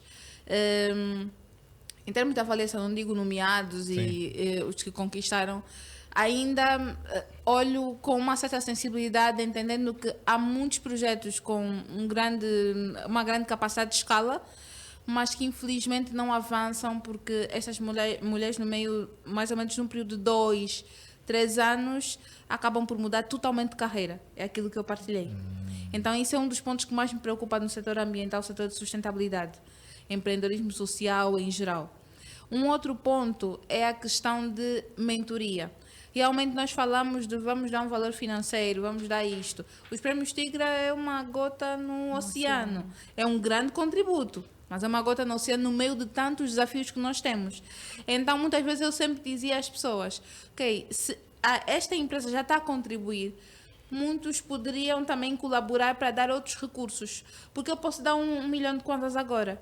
1 milhão de kwanzas, o que é 1 milhão de kwanzas para um projeto no nosso país? O que as pessoas também precisam simultaneamente é a mentoria. E o que eu sinto é essa orientação a longo prazo que muitos realmente necessitam e que nós também no fim do dia de alguma forma queremos agora promover para que as pessoas também venham com esta colaboração. Um exemplo de sucesso que é aqui, olha... Quer dizer, não consegues falar sem falar. Por favor, não ficar convencido, tá? Hiroshi, mas o Hiroshi é um Acho caso que é tarde demais. Mas o Hiroshi é um caso de sucesso. O Irossi é extremamente consistente. É um nível de consistência que eu raramente vejo nos projetos. Não só os dos prémios Tigra, mas também em geral. Em todo esse processo, essa jornada de avaliação. O Irossi continua a fazer a mesma coisa, mas otimizando os diferentes processos mensalmente, trimestralmente, anualmente. O mesmo Irossi que eu conheci quando estamos a fazer a avaliação, o Irossi que eu agora também convivo, é o Irossi que está sempre a criar novas ideias, mas sempre no mesmo nível de jornada, nível de seriedade e profissionalismo. Até acho que ele é um bocadinho idoso, para a idade dele. Produção, um babete, um babete. Mas é esse tipo de consistência que falta muito. Sim. Porque depois nós íamos para aquele assunto que todo mundo agora quer tudo rápido. Exatamente. Então, se eu penso, pronto, quero dizer isso da melhor maneira, nós nos sentimos tão especiais enquanto jovens africanos, isso é uma questão cultural, mas tão especiais que nós achamos que não merecemos determinadas situações. Então, eu acho que eu não mereço passar 5 anos a trabalhar tanto. Eu acho que eu não mereço ter um projeto tão bom, porque o meu projeto é o melhor e eu merecia uns 50 milhões de contas agora. Então, isso é que depois quebra aquela consistência. E mudam de carreira 1, 2, 3, 5 vezes. Por isso é que depois encontras um currículo, 10 carreiras, 10 várias experiências, em várias 2 anos. empresas, exatamente. Em 2 anos. Então, eu olharia muito nessa questão de consistência, nesse processo de avaliação, prémios Tigre e não só, que nós estamos com essa questão muito específica de manter esse nível de consistência e seriedade e profissionalismo. Temos um grupo que recebe sim investimentos e aí consegue avançar, mas depois temos outro que não consegue manter aquela dinâmica. E o Irossi aqui é um caso que até hoje o Irossi não tem um financiamento daqueles, mas ele continua a fazer o trabalho dele e a arranjar as suas próprias fontes de financiamento. É isso que nós precisamos fazer. Porque quando vier um investidor e olhar, Irossi tem estrutura, tem contabilidade, conseguiu X, fez X atividades, isto é uma pessoa com um perfil necessário para receber agora o investimento. Exatamente. Espero que esse investimento chegue logo. E só mais uma coisa que são, no caso, as dicas de quem vai se inscrever. O que é que está na base da avaliação para ser um projeto de sucesso, a ser selecionado para a fase final, por exemplo, dentro dos prémios Tigra? No caso, no setor em que tu és uma das juradas principais. Acima de tudo, sem exagero, o perfil pessoal. Eu acho que a Carmen também vai, de alguma forma, concordar que, quando falamos de sustentabilidade, o nosso comportamento, o nosso perfil comportamental, conta muito. Nunca ninguém vai me convencer que uma pessoa que quer trabalhar com sustentabilidade é uma pessoa fria, fechada, que não quer se meter com ninguém, está focado no trabalho dele. Troca de trabalho, vai para o setor óleo e gás, vai fazer tanta coisa para fazer no mundo. Então, não é sustentabilidade que tu queres fazer. Então, o perfil comportamental eu levo muito a sério. E não só nos prémios Tigra, mais uma vez, em quase tudo, eu prefiro 1000 vezes investir numa pessoa que pode demorar 1 ano a adquirir determinados conhecimentos técnicos do que lidar com alguém que tem um comportamento desviante, complicado, só porque tem uma boa ideia. E nós estamos com cada vez mais jovens, não sei o que está-se a passar, pronto, acho que sabemos, a nossa cultura está tão enraizada com corrupção, com arrogância, com egocentrismo, com tantas coisas que estão a se perder nos valores realmente africanos que nós temos, que isso depois se reflete no trabalho. Então, o perfil comportamental é um dos pontos que eu coloco logo de primeira. O segundo é a escalabilidade do projeto. Até que ponto este projeto dá resolução a um problema real do contexto. Nós às vezes temos projetos, olha, quero fazer agora uma máquina de transformação de resíduos para uma área que não precisa disto, para uma área que ainda precisa de um processo de consciencialização de comunidades, para uma área que não tem a matéria-prima necessária, um investimento que não tens ainda a capacidade de conseguir adquirir. Então nós olhamos muito para esta autossuficiência e a escalabilidade. Boa. Obrigado. E eu acredito que os jovens aí em casa vão já a anotar. E ligando ainda um pouco disso que a Helena estava aqui a dizer, Carmen, tu acreditas que as habilidades comportamentais elas sobrepõem as habilidades técnicas para um jovem profissional que vai entrar para o mercado de sustentabilidade, seja aí por aí fora? Eu sou bem suspeita para falar sobre isso, porque eu acredito nisso de uma forma que às vezes gera, inclusive, aqui alguns debates fortes, porque eu trabalho como líder de equipas desde sempre. Sempre tive a felicidade de liderar, né? E por causa disso eu sinto-me confortável para falar sobre comportamento e sim, eu acho que as habilidades pessoais sobrepõem muitas vezes, se não a maior parte das vezes, as técnicas. Eu como líder prefiro mil e uma vezes trabalhar com uma pessoa uma pessoa educada, uma pessoa comprometida, pontual, responsável, do que trabalhar com uma pessoa que é tecnicamente muito bom ou muito boa, mas que depois não tem responsabilidade no trabalho. E foi o que a Eliandra disse, nós temos às vezes uma arrogância quando nós sabemos que somos bons, que nós pensamos que vamos chegar na empresa e a empresa depende de nós para funcionar. E não depende. É aquela história eu vou fazer uma coisa que eu não gosto de fazer, mas prontos. A história do Messi e do Cristiano Ronaldo, né? Está à vontade. Sabemos que é o melhor. Não escolho nenhum, eu sou simplesmente Benfica e mais nada. É uma pena, mas pronto. Uma pena mesmo. Pronto, a ver como já está gerando aqui uma tensão, né? Mas eu ouço muitas vezes, eu tenho irmãos e os meus irmãos, ouvia muitas vezes eles a dizerem que o Cristiano Ronaldo muitas vezes tornou-se melhor porque ele treina mais do que o Messi, que é considerado o melhor, porque ele já é bom. Desde a base é talentoso. Desde a base, vá. Não estou a confirmar nada. Sim. É isso que se diz. Né? É exatamente isso. E isso me faz entender o quê? Que às vezes, como profissionais, acontece a mesma coisa. Eu posso ser muito talentosa e ter uma excelentíssima capacidade técnica, mas se eu não desenvolver outras capacidades para potencializar, eu posso não me tornar a melhor colaboradora. Ao passo que aquele que não tem tanta habilidade técnica, se ele se esforçar muito, pode inclusive me superar como a suposta mais inteligente da turma ou da empresa e ele destacar-se porque é uma pessoa que está disponível. Hoje em dia os gestores querem trabalhar com pessoas disponíveis. Exatamente. Eu quero alguém que consiga dizer assim, líder, vais ficar até às 18, ok, vou estar contigo hoje porque estou meio desocupada, do que aquele que, não estou a dizer que é errado, as pessoas têm a sua vida, né? Claro. Do que aquele que é muito bom a fazer um projeto, mas que tem sempre desculpas, olha, hoje não vou aparecer, amanhã. Então, sim, eu acho que as habilidades pessoais pesam muito mais do que as técnicas. Olha, e nisso até poderia ser acrescentado o falso ego. As pessoas, eu penso que eu verifico e vejo isso muitas das vezes. Os profissionais que estão a trabalhar não sentem-se na obrigação de estarem submetidos por um líder, ok? Não importa quem seja, não importa qual é a área de atuação, mas se eu tiver um líder, ele não pode me mandar. Se for mulher, Literalmente então... isso. Tem que ser muito educado, não pode coisa. Porque nós temos o falso ego de que não, eu estudei, tenho muito conhecimento, conquistei os prémios Tigra, seja lá o que for, estás a ver?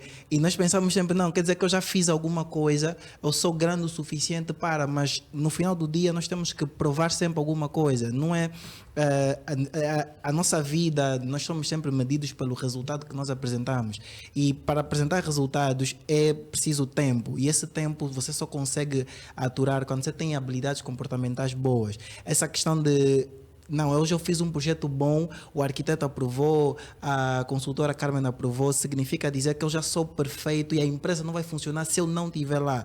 Isso não existe. Nós somos literalmente todos substituíveis. Tudo que eu aprendi, uma outra pessoa pode aprender. Mas o que vai me fazer efetivamente diferente é eu saber que ainda tenho mais a aprender no final do dia, eu saber que não, eu tenho um líder, no final de tudo eu tenho um líder, eu cumpro com o propósito no final.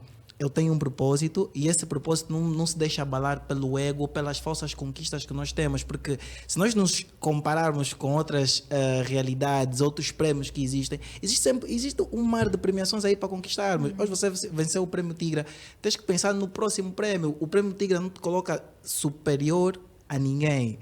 conquistaste e está tudo bem, outras pessoas terão oportunidade, talvez a Eliana gostou de ti, te premiou, tu não sabes, mas não é o que acontece, mas recebeste um prémio, não significa, recebeste um prémio, fizeste uma conquista, não significa dizer que já és alguém propriamente, tens que provar, eu sou isso porque fiz isso, fiz A, fiz B, fiz Elcoi, pela primeira vez em Angola.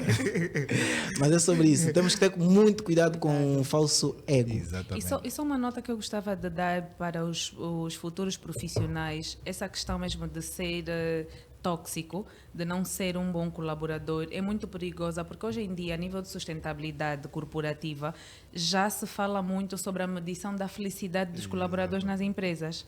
Isso quer dizer o quê? Que eu, a nível de gestão, quero saber qual é a felicidade, o nível de felicidade dos meus colaboradores, mas não está, o nível de felicidade hoje não está só relacionado ao salário que nós ganhamos. Há muita gente que ganha muito bem, tem um excelentíssimo salário, mas que não aguenta mais trabalhar num ambiente já vi tóxico. pessoas desistirem de carreira justamente por conta Eu disso. vi muito isso também. E o líder vai saber quem é o tóxico dessa turma aqui, que está a fazer com que os outros saiam daqui Sim, todos os dias sim, sobrecarregados. Todas as pessoas que são tóxicas, que envenenam o ambiente, estão a ser mesmo afastadas, porque hoje tu podes ser muito bom, melhor engenheiro, mas se tu prejudicas as 100 outras pessoas, eu prefiro que saia um bom engenheiro e mantenha aqui os meus 100 médios, ou os 99, do que eu continuar com um bom engenheiro e perder a capacidade dos meus outros 99 estarem livres para pensar e para poder implementar os processos. Eu acredito que diga a cultura. Exatamente. E é isso que eu ia falar.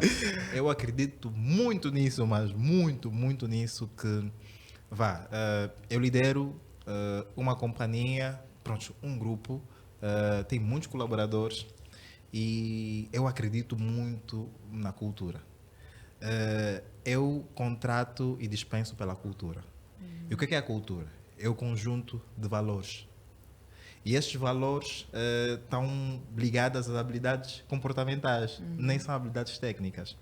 E este conjunto de valores são os conjuntos dos meus valores, dos meus sócios, e nós, como acreditamos verdadeiramente nisso, temos um código de cultura, que é um manual de cultura aí bem definido, com todos estes valores, como é que nós vivemos esse valor e como é que nós não vivemos esse valor. Todo colaborador que entra para a companhia tem acesso a esse código de cultura. Nós, todas as semanas, temos um ritual que é o All Hands, que todas as segundas-feiras também, como ritual do kick-off, reunimos todos para falar sobre um valor. E cada um dos colaboradores tem a oportunidade de, eventualmente, no momento, poder falar e fazer uma abordagem. E somos repetitivos, porque cultura se constrói com repetição. E eu consigo identificar e ter esse mapeamento e também, pronto, contratamos e temos uma parceira que é já agora aqui mencionar a Jandira Cacante, que ela é psicóloga para trabalho, para companhias e por aí fora, e ela é como se fosse o meu braço direito. Ela não está dentro de toda a estrutura hierárquica, organograma da companhia, mas é alguém que conhece, estudou, é especialista na matéria. Eu tenho formação em liderança organizacional, cultura e por aí fora, mas eu preciso de alguém que saiba também lidar com pessoas no final do dia. E ela é sempre essa pessoa que às vezes vem me dizer: arquiteto, enquanto líder ou a companhia, nesse momento os colaboradores precisam disso. Precisam disso, porque eu às vezes estou a pensar de uma forma e ela vem para poder fazer esse equilíbrio. Mas toda a gente que saiu na companhia e toda a gente que foi contratada sempre foi pela cultura. Quando é contratado, eu digo, não foste contratado por conta da tua habilidade técnica. Foi porque essa questão comportamental teve fit cultural.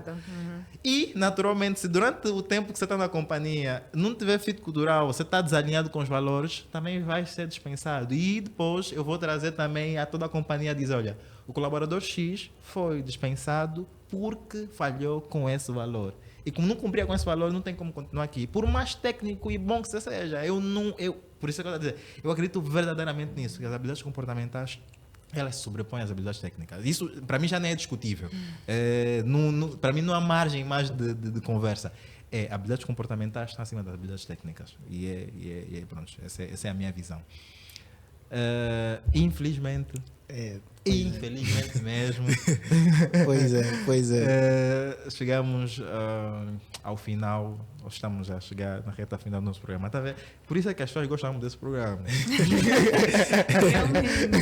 Nós estávamos a comentar até às 20. Meu Realmente pensamos que ia ser exaustivo, mas foi muito bom. Ok, obrigado. Mas pronto, nós temos aqui um ritual, também a cultura aqui dentro. Não te preocupes, Gana, não precisa. Vamos nos despedir. É muito essa cultura. Não precisa. Começa a avisar.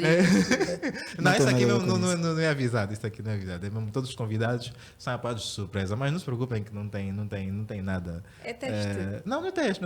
Essa hora não tem cabeça Na, para na verdade, é mesmo perguntas, na verdade. É mesmo perguntas relacionadas à vossa vida, à vossa visão sobre o que vai ser perguntado, no caso. Pronto, eu queria, como perguntas finais, eu faço sempre isso. Eu queria que respondessem, no caso tanto Carmen como Leandra, um livro, uma pessoa que vocês consideram muito especial para a vossa vida e uma música. Fora essas questões, enquanto vocês vão pensando, tem mais uma outra. O que é que vocês pensam, o que é que vos vem à cabeça quando vocês ouvem falar sobre arquitetura? Pode ser um edifício, pode ser uma palavra, pode ser uma frase, pode ser um pensamento, pode ser uma solução, pode ser um projeto, não importa. O que eu quero perceber é o que é que vocês pensam quando vocês vão falar sobre arquitetura, o que é que vos vem à cabeça? Então, Repete. Um livro, uma pessoa e uma música. uma pessoa e uma música. Exatamente. Eu anoto sempre isso porque eu depois vou...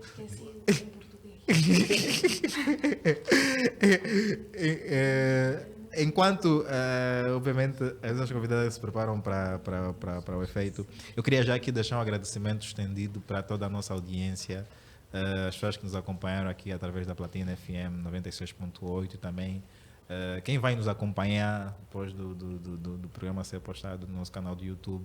Muito obrigado pelo carinho da vossa audiência e, naturalmente, aos nossos patrocinadores. Academia 3, ProReal e Arquitetura 3. São empresas que estão aqui voltadas para dar prémios, soluções para a nossa audiência. Vocês já sabem, quem quiser concorrer para esses prêmios, bolsa de estudo, consultoria gratuita, projetos e por aí fora, é só ir no nosso perfil do Instagram, Palavras Projetadas, no post está fixado e tem lá todo o processo para poderem estar habilitados para concorrer aqui para os prêmios. No próximo programa, já agora, nós vamos vamos premiar. Então, preparem-se para o efeito e os premiados serão aqueles que vão responder as perguntas sobre esse programa. Então, preparem-se para o efeito. Normalmente também os convidados já agora estão abertos sempre para, se quiserem oferecer alguma coisa para a nossa audiência, também estejam à vontade, porque nós temos uma audiência muito jovem e que depois eles interagem no programa sempre a seguir, com ligação, em direto. E nós fazemos uma pergunta, por exemplo, sobre esse programa, esse é um programa sobre o anterior, para também testar a audiência, se as pessoas têm realmente deixado de acompanhar. Uma pergunta, e se responder corretamente, depois tem acesso a esse prémio, ou uma bolsa de estudo, ou um, sei lá, pronto. Ou também os convidados também fazem oferecimento, por exemplo, de prémios mesmo, também de forma aberta. Boa, vou pensar. Então agora voltando para as nossas perguntas. Quem vai ser? Carmen, a Carmen está a dar tempo para pensar. Eu já pensei. Então, já Pronto. pensou? Um livro, eu acredito que assim em português, O Monge e o Executivo. Já ouviram? Já ouvi Sim. falar, nunca li. É tão bonita a história e, pronto, resumidamente, a história representa mesmo de alguém que era muito focado no trabalho e, pronto, punha a família de lado e os valores de lado e a fé de lado e depois encontrou-se com um monge. Foi mesmo para um lugar, encontrou-se com um monge e começou a fazer um reencontro consigo mesmo. Por que é que eu gosto muito desse livro? Já li umas 3 vezes. A primeira vez acho que foi com 13 ou 14 anos. Eu gosto porque durante muito tempo, após ter uma questão de saúde, eu voltei muito para o voluntariado e para o trabalho. E feliz ou infelizmente teve o seu lado bom, que investi muito na vida profissional, mas ao mesmo tempo acabei por só focar nisto e perdi-me em muitos outros lugares. E foram as pessoas ao redor, esse senso da comunidade conseguiu me tirar também deste ponto e dar-me a maturidade de equilibrar um pouco a vida. Também perdi muito aquilo que é a fé, a fé em Deus e todos os outros, muitas vezes, os valores, aquela essência que nós sabemos que nós temos, mas às vezes se perde com aquilo que é a sociedade e o mundo. Então, gosto muito desse livro que traz uma lição muito valiosa. Sobre a música, epá, vocês vão rir, por favor, não riam. Mas tira esse coração de pedra. Está a ver daquele, como é que se chama? Tira esse coração de pedra.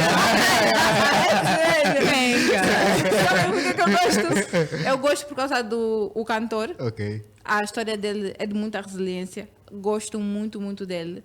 Segundo, eu gosto porque representa muito a nossa cultura africana. Eu não cresci tão ativa com a cultura africana, mas hoje eu tento perceber ao máximo. Porque é impossível também falarmos de sustentabilidade do nosso país sem entender a base. Falamos da África ser o berço da humanidade, mas temos que começar por aí. Sim. Abraçar a cultura. E uma pessoa, Sandrex, minha mãe. Sandrex, minha mãe, porque se hoje eu estou aqui, a minha mãe foi aquela mãe que às 4 da manhã ia comigo para eu fazer um trabalho de campo. Para me deixar num ponto estratégico, eu pude ir fazer um trabalho de campo. Foi a que, se tivesse que sair de casa às 23 horas, meia-noite, se tivesse que preparar tudo para eu conseguir trabalhar durante uma semana direta. Então, se eu hoje realmente consegui construir uma empresa, foi literalmente a minha mãe, pá, o meu pai não se sinta ofendido. Pá, ele sabe que ele está a criar a estrutura, pá, a mãe é que dá aquele coração. Mas diria que é a minha mãe e estamos, né? Não, o que é que pensa quando eu falar sobre arquitetura? Exatamente. O que é que eu penso quando eu falo de arquitetura? Penso sobre estrutura. Acredito que a arquitetura não é valorizada como devia a nível mundial, a nível do mundo, nem por quem às vezes faz e nem por nós como sociedade. A arquitetura, a estrutura é arte. Boa. Obrigado, Leandra. Agora, aqui, Carmen. Pois é. Bem, um livro, nos últimos 2 anos, é o livro que eu sempre que me perguntam qual é o livro. Eu tenho muitos livros do coração, mas este é o meu livro assim do momento. Eu já terminei de ler, estou a reler porque gosto muito, que é Os Líderes Comem por Último.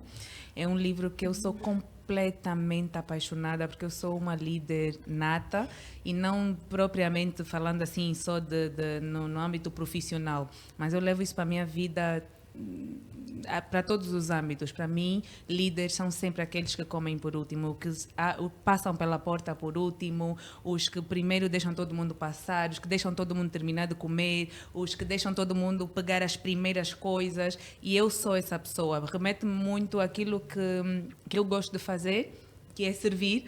Então eu gosto de estar aqui, ver todo mundo primeiro a se satisfazer e depois eu vou lá e digo ok, porque a minha satisfação número 1 já foi concluída, que é ver os outros bem. E aí eu venho e consigo comer. Então este é o livro que rege muito a minha vida e eu me identifico super. Aconselho todo mundo a ler. Uma música. Eu sou a pessoa das músicas, assim, passaram 300 músicas para eu falar, mas ficou aqui uma agora que eu vou ter que agarrar, porque senão vou ter tendência de falar umas 10. Mas é uma música do Thales Roberto, uma música gospel, que é O Meu Futuro. Fala muito sobre como Deus cuida do nosso futuro, nunca é para nós estarmos super, hiper, mega preocupados com o que vai acontecer amanhã, porque Ele realmente sabe o que vai fazer e vai ser perfeito, com a vontade dEle, que é boa, perfeita e agradável. Então é uma música que eu gosto muito, O Meu Futuro. Qual era a outra?